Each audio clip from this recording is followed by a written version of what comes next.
un día más al mañanero de hoy. Espero que hayáis tenido un fin de semana de lo más agradable, hayáis descansado y estéis preparados para aprender o comprender o hablar simplemente de lo que va a ser el año de la resurrección minera, que será el primer tema que trataremos hoy. Continuaremos con la inflación verde, un temazo esta semana que creo que saldrá más veces. Continuaremos con las ayudas que vienen de la Unión Europea para que reformes tu casa. Muy importante que tengas esto en mente, pues el Estado quiere que gastes. Hazlo por ellos. Y cerraremos el mañanero de hoy con la noticia, o el alcance más bien de la noticia sobre el acuerdo entre la justicia y Binance y cómo el oro sube por fin. Bien, comencemos con la resurrección minera. 2024 podría ser el año del minero, me refiero claro al minero de Bitcoin. El minero de Bitcoin se ha movido siempre en el alambre, pues se mueve en un negociado que es arriesgado, ya que para competir en la minería de Bitcoin tienes que tener en cuenta una serie de factores, muchos de los cuales son muy variables, muy fastidiados y que pueden hacer que tu negocio en cualquier momento se vea limitado hasta el punto de quebrar, como veremos que ocurrió mucho en los últimos años. Para tratar de reducir los riesgos, una de las cosas que los mineros han estado haciendo en los últimos años ha sido escalar, por aquello de que si eres más grande tienes esa capacidad para reducir los costes y por eso han tendido a ser cada vez más grandes. Pero claro, para ser cada vez más grandes, para crear operaciones, granjas de minería tan enormes, requieren o han requerido en muchos casos de deuda, apalancamiento. El apalancamiento, como sabéis, tiene ciertos riesgos, ya que si la apuesta no te sale bien, muy rápidamente verás que no tienes dinero para pagar esos préstamos y te verás abocado a la quiebra. El apalancamiento, por otra parte, tiene cosas buenas, como veremos al final de esta noticia. Entonces, apalancarse tiene sus riesgos, los mineros son muy conscientes de ello y en particular el apalancamiento en la minería de Bitcoin es especialmente peligroso, ya que los mineros dependen enormemente del precio de Bitcoin. Cuando el precio de Bitcoin está subiendo, estos mineros ganan más dinero cuando el precio de Bitcoin baja y cuando baja, ya sabéis cómo baja, pues su operativa se puede ver lastrada hasta tal punto que eventualmente, o bueno, que finalmente quiebren. Me han comentado que digo eventualmente como se dice en inglés y por lo visto no es así. Es verdad que no es así.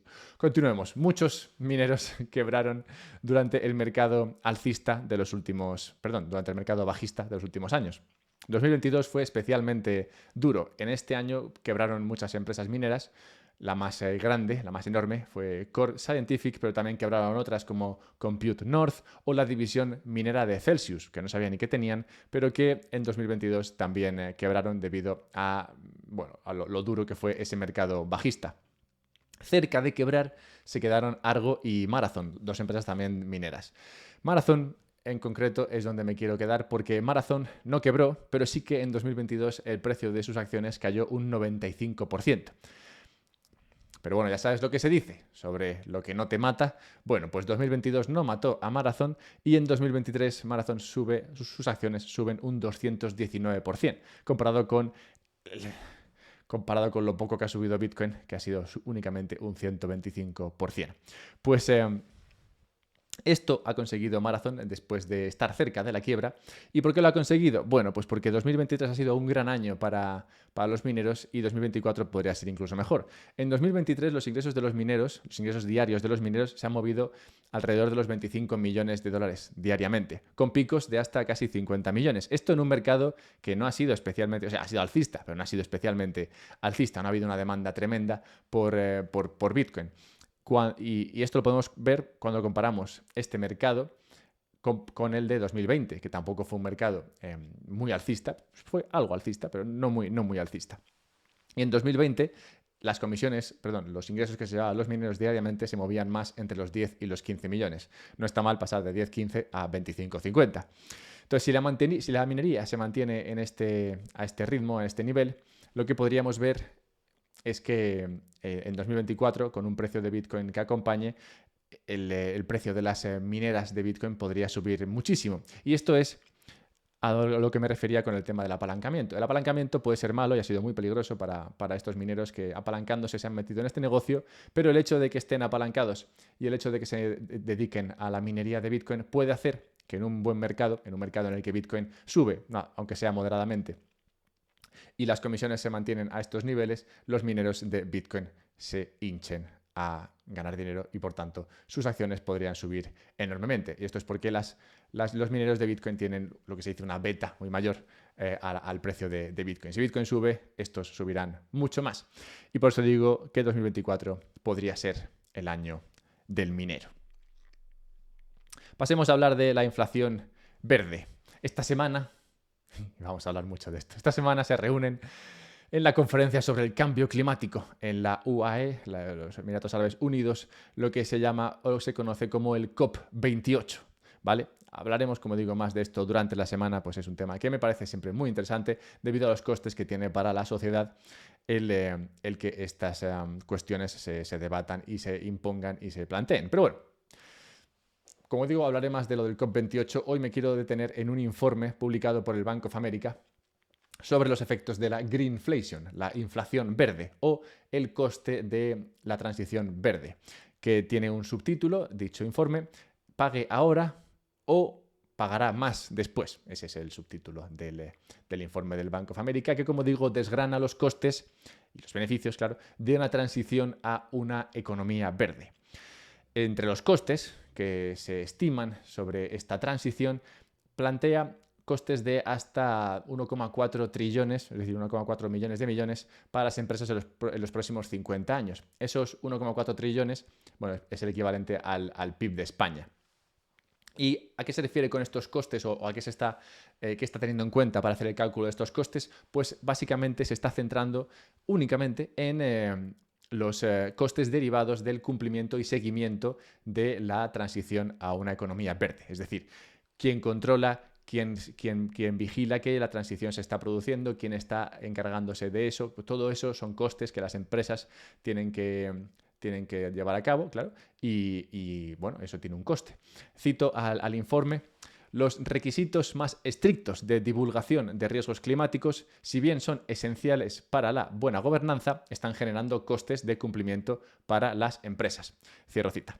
Por ejemplo, y continúo, la demanda de profesionales de reporting y expertos en índices de sostenibilidad se ha disparado en los últimos años. Es decir, claro, si tú quieres llevar a cabo esta transición, alguien tiene que vigilar que realmente estás transitando, ¿no? Entonces, en ese tránsito tiene que haber un vigilador del tránsito y estos son aquellos expertos en índices de sostenibilidad y demás expertos profesionales del reporting de las emisiones. Todo profesiones, como podéis imaginaros, la mar de productivas. Pero estos costes no son los únicos, y es que hay costes también del reverdecimiento, digamos, en otros sectores. Por ejemplo, en el sector agrícola, pues podemos hablar del coste de cambiar las máquinas, ¿no? para dedicarse a la agricultura, hacerlas más verdes. En el sector de la aviación, cambiar los combustibles para hacerlos menos emisores de CO2. En la moda, usar materiales que sean menos nocivos para el medio ambiente. Y dentro del inmobiliario también reformar todas las casas para que éstas sean más verdes o más sostenibles, como veremos además en el siguiente punto. O la siguiente noticia. Bien, pues todos estos serían costes que entrarían dentro de esos 1,4 trillones estimados del coste de la transición, que, como digo, no tienen en cuenta el coste simplemente de una energía más cara. Si tú transitas tu energía desde una barata, que venga de los combustibles fósiles, a una cara, que venga de renovables, pues entonces claramente tendrás que también tener eso en cuenta a la hora de calcular el coste de la transición. Y no porque la renovable sea cara en sí, que esto siempre es un tema de confusión, sino porque la renovable requiere de un respaldo que vendría de algo que sería probablemente combustible fósil. Entonces, como tienes que tener la renovable y el respaldo, pues eso hace generalmente a la renovable siempre un poquito más cara, o un muchito. Pero bueno, esto no es un problema en vista del informe del Bank of America, porque frente a esos costes de actuar, que como digo estarían en ese 1,4 trillones y dejando de lado el tema del coste de la energía, el coste de no actuar, estima el Bank of America, sería de 178 trillones o 178 millones de millones, que es más de 2 veces el PIB global, esto en los próximos 50 años. O sea que si no hacemos nada para transitar, para reverdecer, el coste sería más de 2 veces el PIB global en los próximos años. ¿Cómo llega a esta cifra? Bueno, Te podrás imaginar que ha sido un proceso de lo más científico. Bien, continuemos con las ayudas a la reforma. Y es que el tema de la transición verde es importante, como digo, y parece ser que si bien es importante para algunos, no lo es para muchos, los particulares en particular. Vaga la redundancia, y es que nadie, o parece ser que casi nadie, se pone a gastar dinero para hacerse más verde y así tratar de contribuir a que se acabe, a que no se acabe el mundo. Y como parece ser que el individuo no está haciendo esto por su cuenta, el Estado se ve obligado a incentivar al individuo a que lleve a cabo estas inversiones en reverdecimiento. Bueno, pues muestra de estos incentivos son los 93.000 millones que la Comisión Europea ha entregado a España para que se incentive la rehabilitación del parque residencial. Esto es para que se incentive a la gente a reformar su casa. Y cuando hablamos de reformar no nos referimos aquí a que cambies los pomos de las puertas o que pintes, sino que hagas tu vivienda más sostenible. O al menos eso es lo que se busca. Realmente en la reforma podrías meter todo y de paso cambiar las ventanas y plantear esa reforma como una reforma verde. Pero bueno, centrémonos en lo importante. El dinero entregado por la Comisión a España no se entregará directamente a las personas que reformen su vivienda, sino que son deducciones fiscales. Es decir, el dinero se lo queda al Estado español, ¿vale? Por lo que dejaría de cobrar por esas deducciones fiscales que aquellos que hagan reformas en su casa con motivo verde, pues podrían deducirse de sus rentas. Así, si alguien decide reformar su casa y de paso, pues no sé, como digo, cambiar las paredes, reformar la casa y de paso, pues eso, cambiar las ventanas para que sean Climalit, pues y en esta reforma se gasta 18.000 pavos, entonces se podrá deducir 7.500 euros o hasta 7.500 euros de la renta de ese año.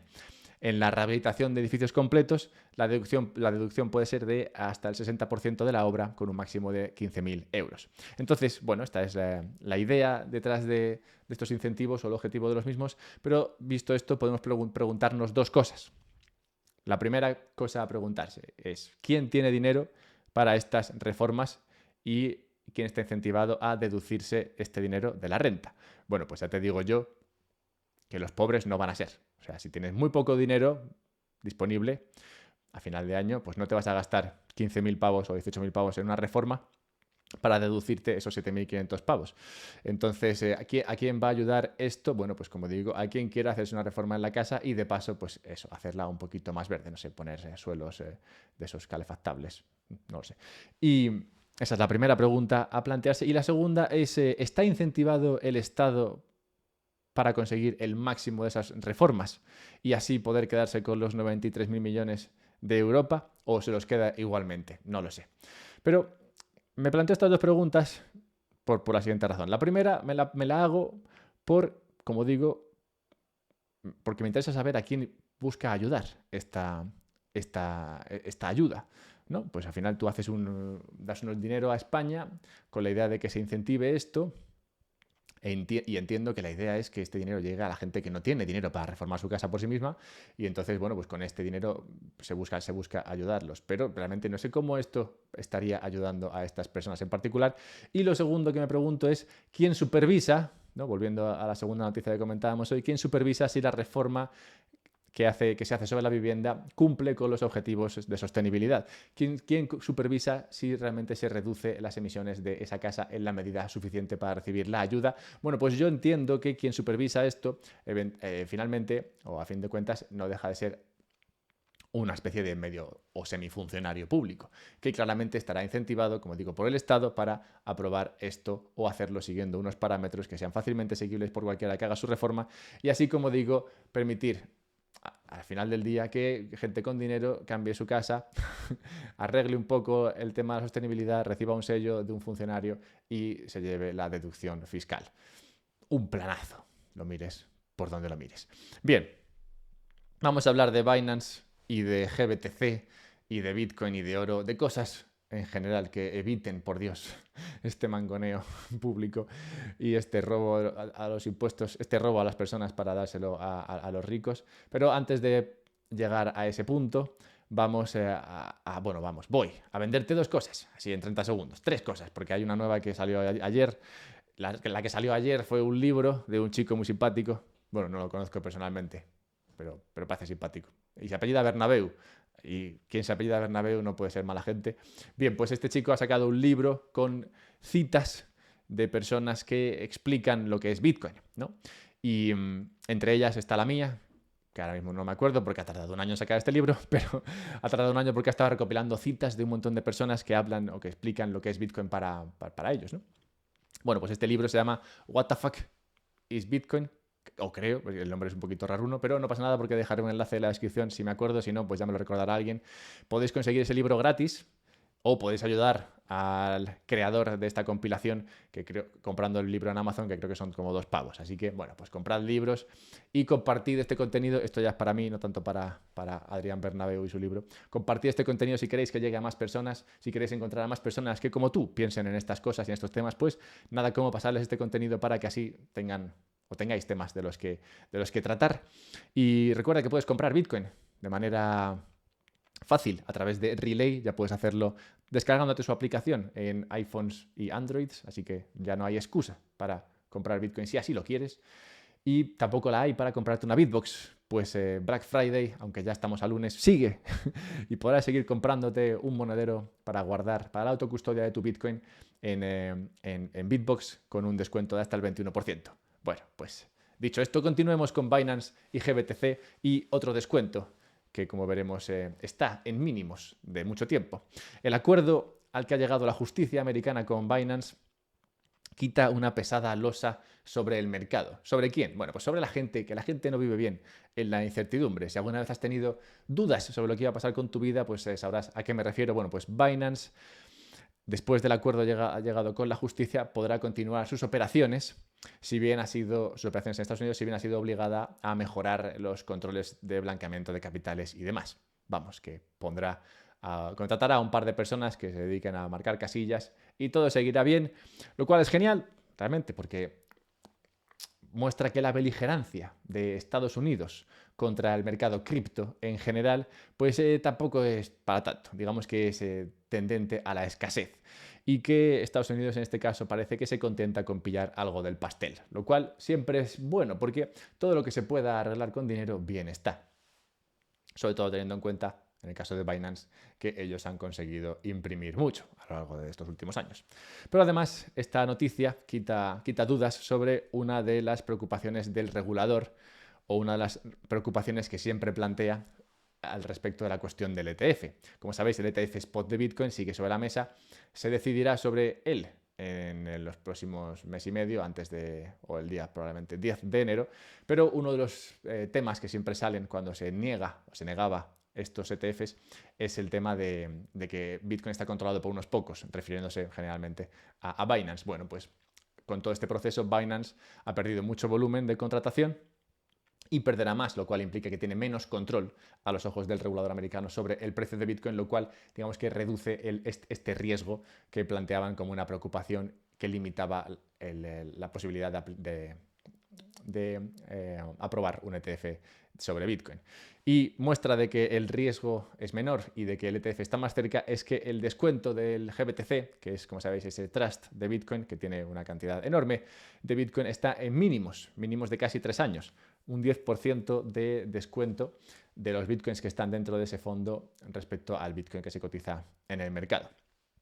Lo cual, como digo, habla de que la conversión o posible conversión de Grayscale, de GBTC, de ese fondo de Bitcoin, a fondo ETF, está un poquito más cerca, al menos a los ojos del mercado. Y el mercado también está dando su opinión sobre otro tema muy importante, y es el oro. Los libertarios clásicos están de enhorabuena, pues el oro sube al fin. El oro sube porque el mercado estima, al menos esto es lo que dicen los medios, que los tipos de interés no van a subir más en Estados Unidos. Y por tanto, el dólar empieza a caer frente al resto de las divisas y el oro sube por encima de los $2.000 la onza. Curiosamente, esta lectura me parece un poco rara, ¿no? La lectura de que el oro sube porque los tipos estarían en máximos y desde aquí solo empezarían a caer. Y es que, claro, si estás en este punto en el que, como dicen los medios, los bonos o, digamos, los tipos de interés solamente empezarán a caer, es decir, ya no subirán más, pues esto haría más atractiva la inversión en bonos. Pues al final, ahora mismo los bonos estarían pagando un gran interés y si los tipos de interés desde aquí solamente pueden bajar, pues esa bajada de tipos en los próximos meses, años, lo único que haría sería subir el precio de los bonos comprados hoy. Pero no está la gente volviéndose loca comprando bonos, sino que, como veis, está comprando más oro. Lo cual, como digo, es extraño, al menos a mi modo de ver, porque indica que por mucho que estén pagando los bonos hoy y por mucho que parezca brillante el futuro de los bonos o de la renta fija en el futuro, más brillante parece el comprarse algo que te protege de una eventual, sí que lo digo a veces, te protege de una posible inflación que se mantendría en los próximos años. Es decir, el mercado estaría actuando protegiéndose de la inflación comprándose activos reales, como digo, el oro, en lugar de comprando bonos que tenderían a hacerlo bien si bajasen los tipos desde aquí. Y observar esto en el mercado es interesante, sobre todo si calculas lo que podría pasar entonces con Bitcoin o estimas lo que podría pasar con Bitcoin viendo lo que está empezando a pasar con el oro. Y cerremos el mañanero de hoy recordando a Horacio, quien murió tal día como hoy. Recuerdo a Horacio hoy, que es el más antiguo, yo creo que he conseguido rescatar en esta necrológica. Murió en el siglo I y la verdad es que me gustaría encontrar personas que murieron en el periodo griego, pero no estoy consiguiendo encontrar ninguno, supongo que no hay fechas. Y es que el periodo griego es uno en el que me gustaría meterme en el futuro. Pero bueno, recordamos hoy a Horacio, conocido por sus escritos, y entre ellos querría destacar una frase que engancha con la última noticia comentada hoy.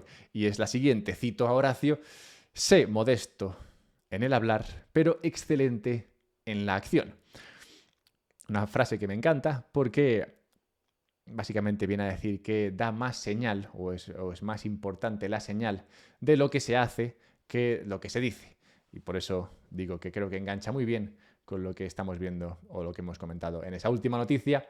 Compartid esto si queréis que llegue a más personas, dejadle like, cogéis el enlace, lo ponéis por ahí en Twitter. Eso ayuda muchísimo, también ayuda y te ayudaría posiblemente la compra de Bitcoin. Si quieres hacerlo, puedes hacerlo a través de Relay y puedes guardarte ese Bitcoin en una Bitbox, fomentando la autocustodia y seguridad y aprovechándote de los descuentos que ofrece Bitbox estos días. ¡Hala! Pasa un buen día.